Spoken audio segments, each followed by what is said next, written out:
We're continuing now with our Meet the Candidates series for the 1st District congressional race. That primary now is 2 weeks from today on September 5th. Early voting, as you probably know, is now well underway. Our guest today is Terri Flynn, a candidate in the Republican primary. She is a small business owner. She was also a former town councilor in Middletown, as well as a member of the planning board. Terri, thank you so much for joining us today. Really appreciate your time in our Meet the Candidates series. Thank you for having me, John, and for this public service. I do appreciate it. It's a great service to the voters. Well, thank you. It's great to have you here. A chance for people to hear from you. And I would love to know, what was it about this race in particular? At this point in your life, you said, you know what, this is a good fit for me. I want to put my name on a ballot. I think that it came down to opportunity. This was an unexpected race, special election. No one expected it back in November of 2022. I actually did not run for re-election in 2022. How fortuitous, because I do believe in term limits, and I wanted to give someone else a chance to represent the people and add new energy and perspective and ideas into the decision-making conversation. So the stars just aligned. I floated the idea to a lot of volunteers who share the same values, and we said, you know, it's going to be grassroots, like most of my campaigns, but why not? Let's give it a try. And it was through their efforts. Really, it doesn't cost a dime to submit a declaration of candidacy. It was the 500 signatures that a lot of people, all doing a little bit, actually made happen. And so I did get on the ballot, and now I'm. And here you are. And here I am. You're running for Congress. I've heard you refer to yourself as a citizen candidate. What does that mean specifically?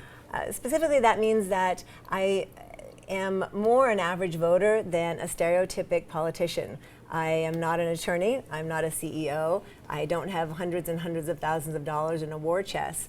What I do bring to the table is my experience. Almost 2 years on planning board, 4 years on town council, which, little known fact, Middletown Town Council is a nonpartisan body. So our party designation is not on the ballot when people vote for Middletown Town Council. So my 4 years as an elected official is in a nonpartisan realm, and that's something I think that it's a value that I think the volunteers want me to bring to the federal level, and that I have the experience that's proven to do it. So, Terri, when you're out campaigning and you're meeting people who maybe are undecided and you're pitching to them, A, do you get a sense that they're ready to elect a Republican, and B, what is your sales pitch to them? Like, what are you telling them? Because they hear Republican people, well, I'm not voting for a Republican. That's it. I'm out. There's no chance.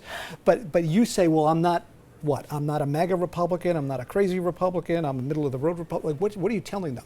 So most of the time, what I'm hearing from people out on the street, so to speak, is that the people are they're not participating anymore. They are disillusioned with the U.S. politics and the political system.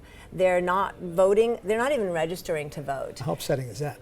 Very upsetting. And as we get into the conversation, if it comes up, my party designation, and I have the time to... Well, they'll find out at some point, though, Terri, because if I really like that Terri Flynn, and then I get in there on September 5th, and like, oh, wait a minute, she's over there. I thought she was over here. You know? Well, and I would tell any independent or unaffiliated voter that if I'm their candidate, they can read up on me at terriflynnforcongress.com. And if I'm the candidate for them, they do need to ask, unaffiliated or independent, for that Republican ballot. Yes. And to consider voting differently for change, looking at, I think, candidate instead of party. And I think I've shown that I can provide that nonpartisan approach at the federal level. Okay. And so I tell people also, back to your question, Republican, you know, I have been a Republican since I first registered to vote, and I was not going to change it for this race for a few reasons. Number one, the labels have gotten very blurred, almost meaningless, especially when they're used to strategize elections. There's nothing more frustrating or angering than that, to be honest with you. And really, most best decisions, they fall somewhere right in between.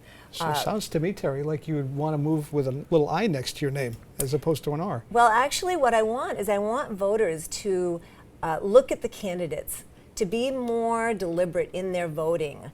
to look past the label, because to look and see what are candidates saying that they're going to do, and then are they doing what they say they're going to do. Yes. You have accountability for the elected official, and so this is really a message for voters to participate, please participate, and to be bold and expect change. If you want something to change in U.S. politics, you have to vote differently.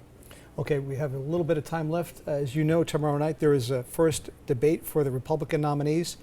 Who have you decided you're going to support in that race? Presidential nominees. Yes, I actually knew where you're going with that. And, as I tell people, I think it's way too early to actually state a name. I think that the slate for the presidential nominees could look a lot differently in 3 months, 6 months, 12 months. And so I wouldn't even attempt to choose at this point. It's going to be someone who will speak for the people and who will approach things in a bipartisan way and bring politics back to the citizenry and really think first more about citizens than party. So if it was Donald Trump, how would that sit with you? And again, I think that you'd have to look at the whole slate and look for the person that's going to best serve. And I will also say that if someone rises to the top that is not my current designation, which is Republican, at that point to support that person, if someone does fit the bill and I won't get that ballot, I will then change for that race. All right, we'll end it there. Terri Flynn, thank you so much for your time. Thank I you wish so you the much. best in your campaign. Appreciate that, John. All right, Thank you. Thank you, Terri.